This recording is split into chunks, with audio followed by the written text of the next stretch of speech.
In this lesson, we will see together les pronoms et déterminants indéfinis. But more precisely, we will see personne. So, this lesson is about personne. And personne can be translated with no one, anyone, or anybody. So it's a singular pronoun, always used with ne.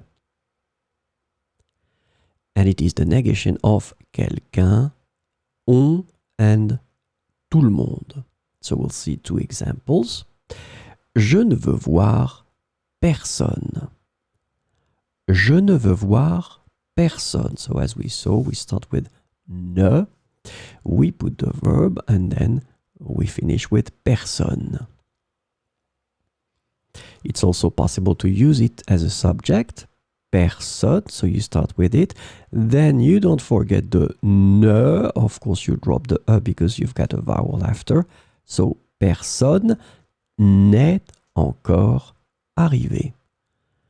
Personne n'est encore arrivé. Let's have two more.